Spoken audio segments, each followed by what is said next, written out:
ઓમ નમો નારાયણ. હું અરુણાબેન પી ગોસ્વામી સુરતથી તમારું સ્વાગત કરું છું અરુસ કિચનમાં. તો આજે આપણે બનાવશું વિન્ટર સ્પેશિયલ ફાડા લાપસી. તો એના સારું આપણે આ 1 કપ ઘઉંના ફાડા જે આપણે આવે લાપસી માટેના એ લીધા છે 1 કપ, અને 1/2 કપ જેટલો આપણે ગોળનો પાવડર લીધો છે. કેમ કે આ વિન્ટર સ્પેશિયલ છે એટલે એમાં આપણે ગુંદ ને બધું નાખશું, દૂધ ને એવું બધું, તો એના માટે આપણે ગોળ થોડોક વધારે જોઈએ. અને તમે જો થોડુંક ઓછું મીઠું ખાતા હોય તો ઓછો નાખવાનો, 1 કપ નાખવાનો. અને ગુંદ તો 1/2 કપ આપણે ગુંદ લીધો છે આ રીતનો. અને સૂંઠનો પાવડર 2 ચમચી જેટલો, અને 3 ચમચી જેટલું કાટલું, જે આપણે કાટલું આવે અને 32 સૂઈ, એમાં બધા જાતના ઓહળિયા હોય છે, આપણે શિયાળામાં ખાતા હોય વસાણામાં એ. અને ડ્રાયફ્રૂટમાં કાજુ ને બદામ થોડાક આપણે કટકા કરીને લીધા, અને થોડુંક આપણે નારિયેળ લીધું આ રીતે છીણેલું. થોડુંક ઘી જોઈએ આપણે આ શેકવા માટે, ગુંદને 2, અને દૂધ તો 1 લીટર આપણે દૂધ લીધું છે. બસ આટલી વસ્તુ જોઈએ. તો પહેલાં આપણે ગુંદને તરી લેવું. તો આપણે કઢાઈ લીધી છે, ગેસ ચાલુ કરશું, અને આમાં આપણે ઘી નાખશું. તો 2 ચમચી જેટલું ઘી નાખશું, અને ગરમ થવા દેવું ઘીને.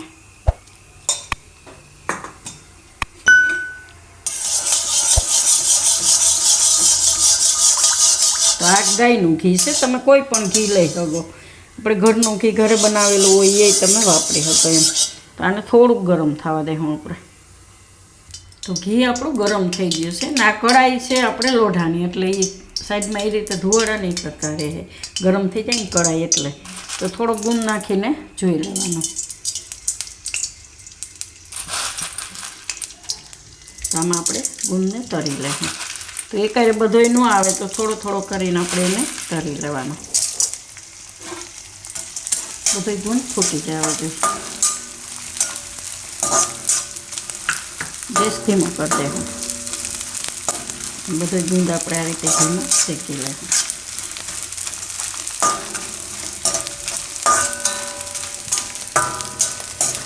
આછો આપણે બદામી કલર જેવો થઈ જાય ત્યાં સુધી શેકવાનો.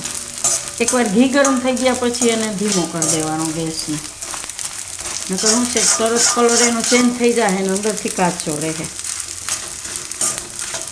આ રીતે એકદમ બધો ફૂટી જવો જોઈએ.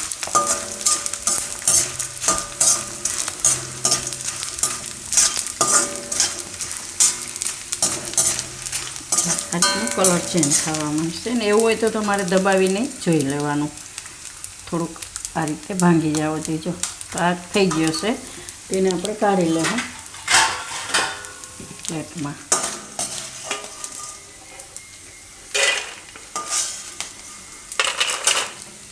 બધોય ગુંદ આ રીતે આપણે તરી લેવું. તો ગુંદ આપણે બધોય આ રીતે તરી લીધો ઘીમાં. હવે આપણે એ જ કઢાઈમાં આપણે આ જે ફાડા છે લાપસીના એને શેકી લેવું. તો ગેસ પાછો ચાલુ કરી દેવું. એમાં આપણે પાછું ઘી નાખીશું.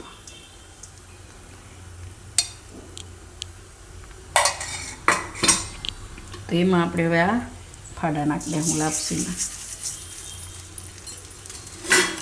ગેસ હવે ધીમો કરી દેવું. કેમ કે લોઢાની કઢાઈ હોય ને એ ગરમ જલ્દી થઈ જતી હોય, એટલે ગેસ આપણે ધીમો કરવો પડે.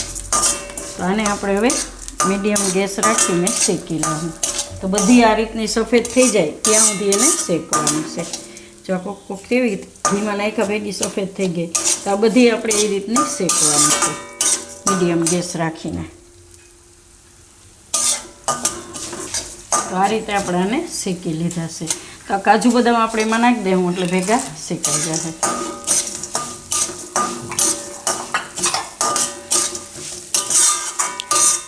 હવે આ ગુંદ છે એ ગુંદ પાછો આપણે એમાં નાખી દઈશું.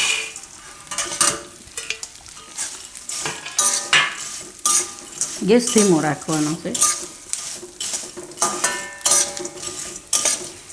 હવે આપણે આમાં દૂધ નાખતા જાઉં, થોડું થોડું નાખી મિક્સ કરતા જાઉં આ રીતે.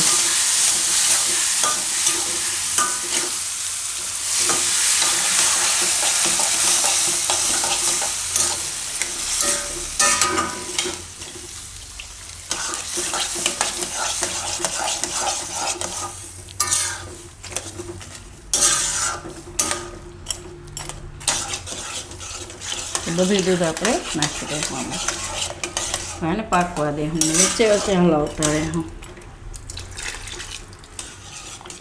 એટલે આ ગુંદે આમાં દૂધમાં મિક્સ થઈ જાય ને ફાડા આપણે પાકી જાય. હવે ગેસ ફૂલ કરી દે હું અને પકાવી લે હું આપણે ઘાટું થાય ત્યાં સુધી. એટલે દૂધનું એકદમ સરસ દૂધ બળશે એટલે એનો માવો થઈ જાય ને આ બધું એકદમ મિક્સ થઈ જાય. તો આમાં ગુંદ આ રીતે મિક્સ થતો જાય દૂધમાં અને આ રીતનું થવા માંડશે. તો આપણને એમ લાગે કે દૂધ ફાટી ગયું છે પણ એવું નથી.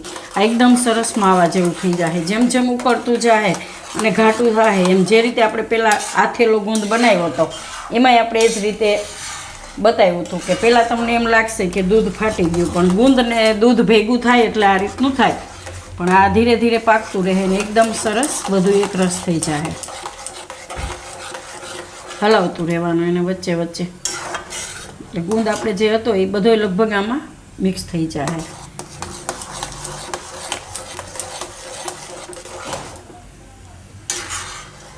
આને આપણે 3 મિનિટ માટે આ રીતે પકાવ્યું. જો બધું એક રસ થઈ ગયું ને જે આપણે પહેલાં તમે જોયું હોય તો એમ લાગતું હતું કે દૂધ એકદમ પાણી પાણી જેવું થઈ ગયું ને એવું આ બધું એક રસ થઈ જાય. તો આને હજી આપણે પકાવવાનું છે.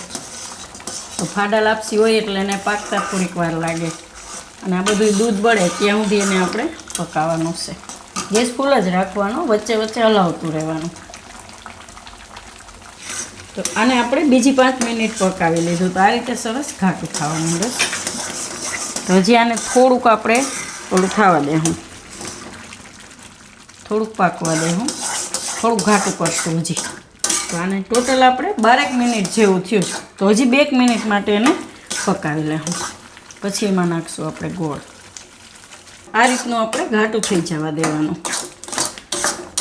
હવે એમાં આપણે આ બધા મસાલા નાખી દેવું. તો મીઠનો પાવડર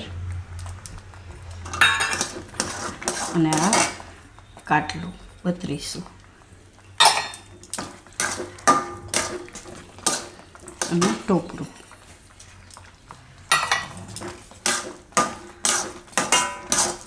બધું મિક્સ કરી લેવાનું.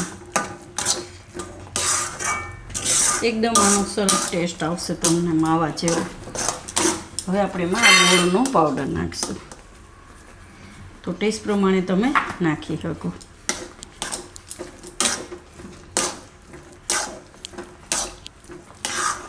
ગોળનો પાવડર ન હોય તો તમે ગોળ લઈ શકો. આપણે જે ઘરમાં નોર્મલ ગોળ વાપરતા હોય એ ગોળ નાખી શકો.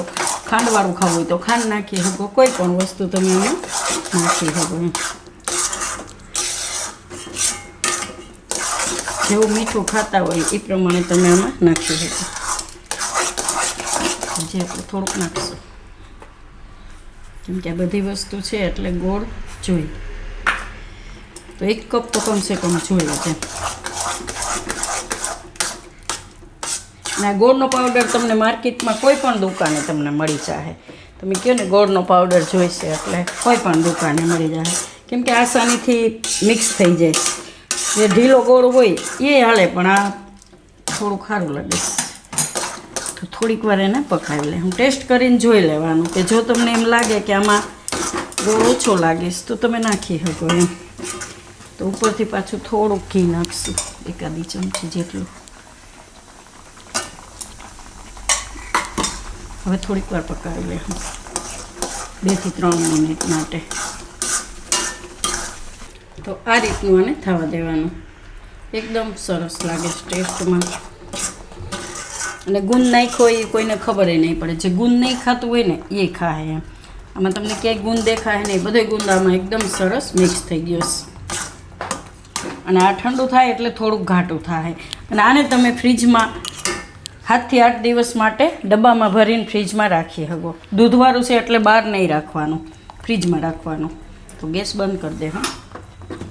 આને આપણે કાઢી લેવું. તો આ છે કહાનું ભાણું. કહાનું ભાણું કહે ને આપણે એ. અને આ બહુ વર્ષો જૂનું છે મારી પાસે. તો આજે મેં કીધું એમાં આપણે કાઢીએ એમ. તો આમાં કાઢી લેવું. એકદમ માવા જેવો ટેસ્ટ આવશે તમને ખાવામાં.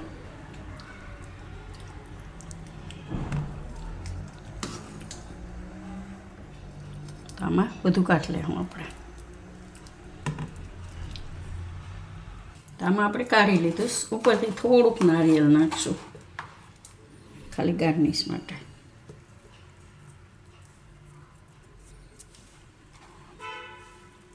તો તૈયાર છે આપણું શિયાળાની સ્પેશિયલ ફાડા લાપસી, કે પછી તમે દલિયાઈ કહી શકો એમ, વિન્ટર સ્પેશિયલ દલિયા એમ. તો જો તમને મારી આ રેસીપી પસંદ આવી હોય તો એને લાઇક કરજો, શેર કરજો અને મારી ચેનલને સબસ્ક્રાઈબ કરજો અને બેલ આઇકન દબાવવાનું ના ભૂલતા. કમેન્ટ કરીને કહેજો કે તમને કેવું લાગ્યું આ વિન્ટર સ્પેશિયલ ફાડા લાપસી કે દલિયા.